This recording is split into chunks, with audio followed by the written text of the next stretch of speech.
Hello and welcome to another episode of eDiscovery Chicks, the podcast about all things eDiscovery and legal tech, hosted by two gals who have very different feelings about leaving their house this week.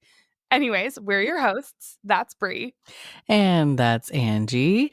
And today we're going to do a real quick session where we're going to talk about cross collaboration. But before we get to the cross collab, I have some definite feelings about leaving my house, Angie, and I don't want to. Okay, so tell me more about your feelings about leaving the house. Oh, well, I mean, I think I've had 10 trips between August and now, and I kind of like to be at home where it's warm and comfortable and I have all my little whoobies, as my husband Oh, would say. your whoopies. Oh my God, that is what we call Harper's pacifier. Yes, well, everybody has like their little creature comforts here. And so we're going to hit the road between Houston and San Antonio. We're actually going to Bernie. But if anybody has been from Houston to that area of the world on a holiday, you know that the usual 3-hour drive is easily an 8-hour drive, and it's crazy. It is insane. And Buc-ee's is off the chain. So yeah, so that's where my feelings are. But I know you feel much differently than I do. Yes, I had ankle surgery 5 days ago, and I have not left my house since then. Today, I opened the door to get a package. Oh my God, fresh air. I forgot what this was like.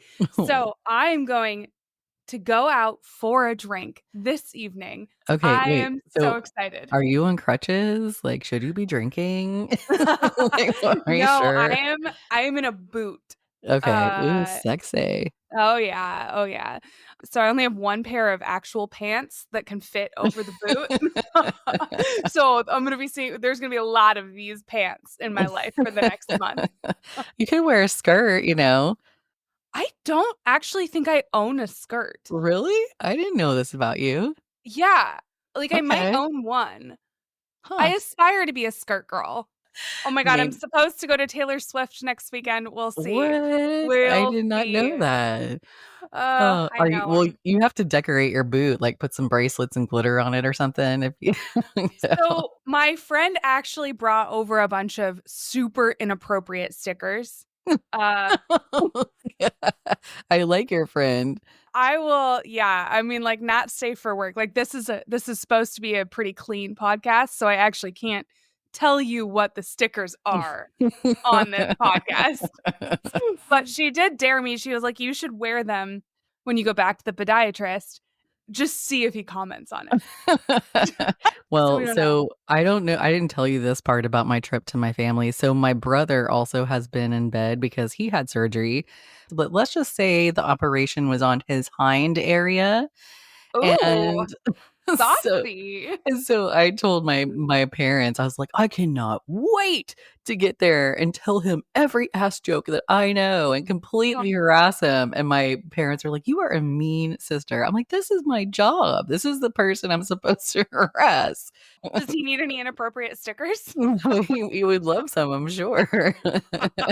Well, we Well, will regroup after that. But in the meantime, shall we move along and talk about cross collaboration? yeah, why are we talking about this in the first place? Because it's a passion of both of ours. I guess we should start by defining cross collaboration. And so when I think about this term, to me, it means working outside of your lane, like working with people outside of your lane towards a common objective. So for me, that typically means working with like engineering or IT or PR or something like that. I would just add on to that we're working together in a friendly way, in an open way, and in a multi-level way, right? Because I think that the idea of cross collaboration really comes into play in several different workflows. Like we've got policies, we've got communication, we have tools, we have, work processes. And there's a lot of cross collaboration that can take place on many different levels. And it's important. It's important for all of us to be our very best and to do the best by our company when we cross collab. Yeah, agreed. And collaborating across different orgs can have just a multitude of benefits. The one that comes to mind for me is just the value of diverse expertise. I'm always in my role, I'm always trying to get to the right answer, but I am by no means an expert in all of these fields. And so you have to loop in people who have a different skill set than you if you want to achieve these sort of complicated goals. Like eDiscovery, information governance, all of this is a very complicated field and it involves a lot of different disciplines. Like for example, if you're going to set a retention policy for your organization, you're going to need legal involved because you're going to need to know what the laws are. You're going to need IT involved and engineering to know what your technological capabilities are. You're probably going to want a business person involved so that you have a stakeholder who is a little bit more in tune with the business's needs. If you think in your head of maybe like a bullseye graphic, I look at data, like a company's data being in the very middle on the bullseye. And then everybody else is all pulling on that same, I don't want to say data lake because that is such a cheesy phrase that gets overused and it's confusing. But everybody's kind of coming to that pool to dip in for different reasons, right? I mean, you have compliance that has their regulations that need to be followed and retention that they need to be worried about. And you have legal that has legal hold data and investigations. And you have security that also has investigations and cyber incidents. And then you have privacy. But everybody's coming back to the center of that circle, which is the same universe of data at a company. So, why in the world would all those different groups not work together because they're all trying to accomplish something very similar with the same set of data? Okay, I know that that was a really beautiful analogy to a bullseye, but Uh anytime, the whole time, I was just thinking, God, do I need anything from Target? oh. I was thinking, man, it's been a while since I played darts. Oh, yes. Squirrel. Stop it. Squirrel, squirrel. No, no, Oh, but really, I think it's also important to flag that drawing on diverse expertise like that reduces the likelihood of errors, oversights, and misses. I mean, I'm just going to play with this retention policy example. If I go in as legal and I decide I'm going to set this retention policy, but we can't actually enact it, we don't have the technological capability to enact it, that policy is worthless. And same with IT, the reverse. If they decide, hey, this is what we're technologically capable of, this is going to be our retention policy, but that doesn't align with our legal responsibilities, that policy is also potentially worthless. So if you involve more people and you get more experts at the table, you're going to reduce the likelihood of errors and oversights.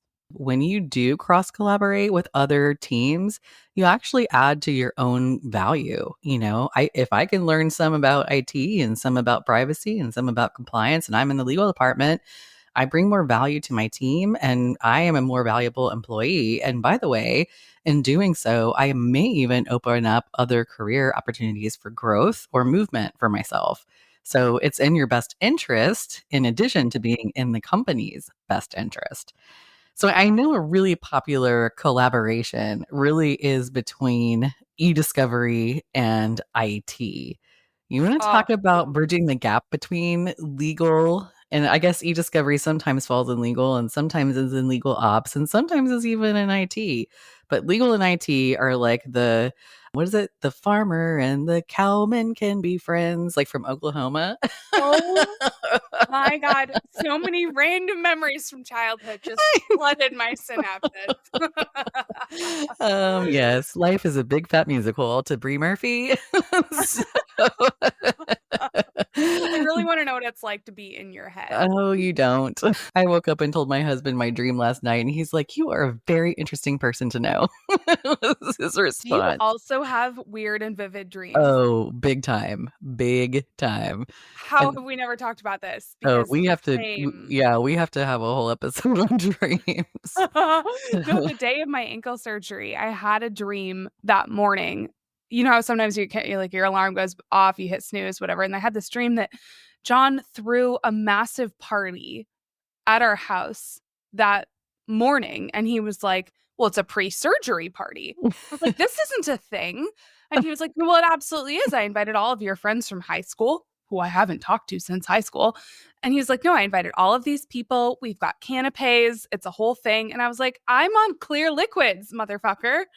In my dream. And it was, but the amount of detail, like I could tell you every appetizer that was at this fake Oh my gosh. pre surgery party. Yeah. Well, Last night, Anyways. I bounced around to a lot of different realms in life, including I had a baby at some point. I was talking to the Queen of England at some point. Like, yeah, it was all over the Oh, I place. love that. All right, ladies and gentlemen, we have Anyways, officially chased a squirrel. we have Just gone off the rails. so No, legal and IT. legal and IT. I think one of my biggest tips for folks, and this goes both for people in the legal department as well as people in IT, is just make sure that you're using a common vernacular. Oftentimes legal people say, we will use terms of art and we will mean a very specific thing by those terms of art. And we think, of course, everyone should understand what this term of art means. But the IT people are in that same boat and they're using that same word in a very different way. One of my favorite examples is that I spent a long time talking to an IT professional about Slack data. I meant Slack like the messaging platform. He meant Slack data as in the space on your hard drive. And we went, both of us thought the other one had just lost their marbles, gone off the deep end, because we had this conversation that made absolutely no sense. And after a way too long, I was like, hey, this is what I'm talking about. Is this what you're talking about? And he was like, absolutely not. Right. So you got to have those checkpoints with people. Make sure you're speaking the same language. Yeah, I mean, this is where I came up with the whole legal hold pet peeve of mine, where is legal hold the notice, is legal hold the actual preservation? Because IT will think it's the preservation and legal will think it's the notice. And so we're not talking about the same thing. And that's important to establish. The other thing is there's a lot of shared tools between e-discovery processes and IT. And there's also tools within legal that would need to be integrated or tied into these processes. So, this is another area for cross collaboration between legal and IT. Number one, we need to know, thinking about that bullseye, we need to know what data is on a friggin' legal hold because nobody can do anything with that data until that hold is released or legal has given their blessing, right? And so that's an important piece of information. And as IT is asked to go dip from the pool of the data, they have to understand what that is. And in order to do that in an efficient way, you have to cross collaborate with one another. Where is it easy for IT to find that information in their workflow? Where is it easy for legal to communicate that in their workflow? Where can we automate this? What tools can we share? Those are some really good questions to ask one another. Yeah. And so along those lines, Bree, I know we've kind of skirted around this, but communication is so essential to these relationships. So, what are your thoughts on how to communicate effectively with people outside of your org that might use different colloquialisms, different jargon? One of my favorite things I did when I worked in house is I went on a legal hold roadshow, is what we called it. But it's really more like doing a pop in at different events within departments. So, like for example, compliance might have their annual compliance conference, or the privacy team has their quarterly meeting, or IT security has their biannual whatevers. Whatever those meetings and conferences are that are important to that department, it's where they're getting together to kind of share, to communicate change, to strategize, legal hold or e-discovery personnel or legal, whoever wears the hat should be present and have a roadshow. Hey, this is what legal hold is. This is what preservation is. These are what our requirements are. This is why you care. This is how you can get in trouble. This is what we need from you. This is what we have in the policies. Being able to be present at the table where each of those other departments are coming together and strategizing, I think is really an important piece of the communication. I also think it's important at the very beginning. Hey, we have a legal matter that came in. When we're trying to understand scope and what's involved, that we're not looking with narrow blinders. We have a very wide range of people that we're checking in with. Hey, we have this lawsuit. It involves this data. Is it on retention? Is there privacy concerns? Where is it? Having people that you have on call to ask all those questions of and having that little group, I don't know what we want to call that, the circle of trust, is an important thing. I love this concept of a roadshow, and I almost want to flip it on its head because I ask for mini roadshows all the time when I'm working cross collaboratively. Like, I will, for example, when I'm working with a data analyst, I did this recently. I was like, hey, can we just put 30 minutes on the calendar? And I just want you to walk me through, pretend I'm a kindergartner and you're explaining how a database works. Can you just talk me through that? Because I want to be a better partner to you when we collaborate, when we work together. And I do that a lot. I think I just like chuck my pride out the window and ask the dumb questions. Yeah. And I ask people to talk to me like I'm 5 all the time because I just want to make sure I really understand the basics of it. Yeah. And I think it's important to work well with people and respectfully with people when you're collaborating across orgs. And I think part of that is respecting people's expertise and their time. Getting and receiving those little mini roadshows can go a long way towards furthering that goal. Yeah. And I think anytime that you have a part of your process where you have heartburn, like for example, man, I have to put together a legal hold and preserve data as it might be responsive to fill in the blank matter. I don't know all the places that Angie's been chatting about this. That girl's all over the place. She chases squirrels left and right. Like maybe she's on 10 Sure, I team do. groups. Maybe she's on 50,000 SharePoint sites. I don't know. I don't know how to wrangle that. That's heartburn for me because I can't control what my people are doing with their data. And I'm also responsible for making sure we're preserving anything responsive. This is a problem. So, what do? We start communicating with IT. We start communicating with those admins. We start communicating with tools, people out there that have tools that can help me. And how do we figure this out as a company? How are we able to even see this? What would it take for us to be able to see this? When does it come into play? Does this concern anybody else? Starting to ask those questions helps you understand who the people are in your organization that have the same heartburn. And then maybe you can get a group discount at the pharmacist when you go for your Get that heartburn meds. Pepsid, adding to Exactly. target list. Exactly. So how what are some of your tips for creating a really collaborative culture? Well, I mean, I think that it starts at the top. Honestly, it has to have buy in from executive powers that be, because I think that that's where policies are approved and policies are made. And when we're making policies and adding to policies and changing policies, it's important to have a collaborative scope there. I do not want to have a legal hold policy that does not involve every single person in my organization that has to deal with data from a higher level anyway. I want the CISO there. I want somebody on their team there. And by the way, I don't only want the executives at this meeting. I need the people that are actually doing the work to be involved because we can come up with all kinds of great ideas. But when it comes into actually putting this into play, there could be all kinds of hiccups and hangups. It's like freaking ways. Cross the street here. There is a roadblock and everybody's going 80,000 miles per hour. Are you serious? Like, you're going to kill me, bitch. Babe, That is check not realistic.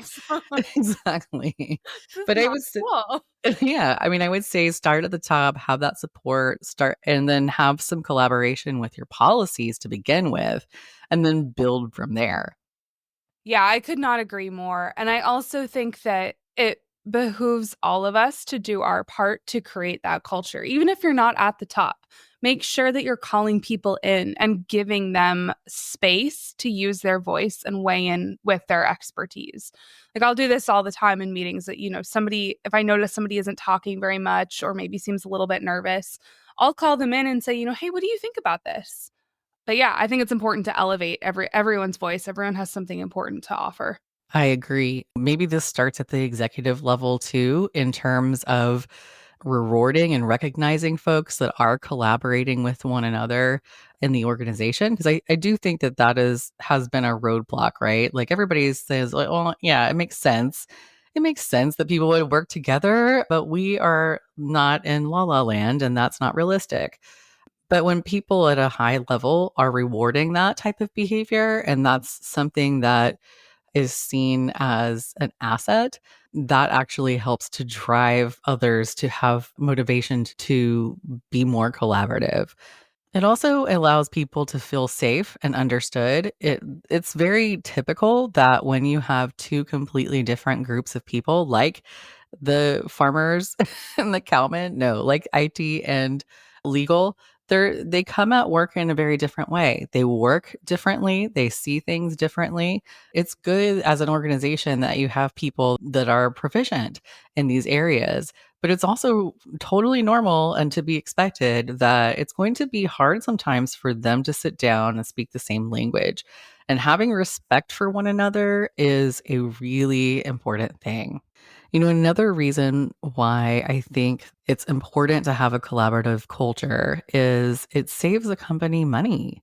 I mean, think about all the things that you can do with technology, and these tools cost money. I mean, let's be frank. If you're going to have a software that's going to come in and look at your data within your organization and tell you at the touch of your fingertip, this is where all the people in your organization are saving data. This is how long it's been there. These are the people that are involved there. Hey, run some keywords through it. Do all of these great things. It's going to take technology to get you there, and technology costs money. I think the biggest mistake that companies make is siloing their budgets for these purposes because everybody needs to get at that data and use it in very similar ways. I need to get at my company's data and figure out metadata for dates needed for a retention policy compliance, or for PII, or for search words privacy, or for search words metadata, all the things for an investigation like legal or litigation. Or I need dates and authors and roles and logging for IT security. Everybody's essentially looking at the same data and pulling a lot of the different pieces of that data that overlap with tools. Collaborate together, spend your money wisely, build relationships with vendors who can help you to achieve what you need as an organization in an efficient way. You can only do that through collaboration. Otherwise, you become some sort of like money suck for the whole company, and you never have the tools that you need to actually accomplish your job in an efficient way. And everybody's frustrated when that happens. That's another key reason why we definitely benefit from a culture of collaboration. Well, that brings us to the end of this show. Thank you so much for listening. Don't forget to subscribe wherever you get your podcasts. Give us a 5-star review and tell your friends, family, and coworkers about us. And of course, please hit us up on LinkedIn or through our website, which is 𝐸discoverychicks.com, with any thoughts, questions, and drink recommendations. Also with any holiday gossip. Until next time. Bye. Bye. The views we've expressed today are the eDiscovery Chicks views and don't necessarily represent the views of our employers, partners, or clients. This podcast is available solely for educational purposes to provide general information about eDiscovery principles and not to provide legal advice to any specific situation. It is not a substitute for legal advice from a lawyer you've retained who has agreed to represent you.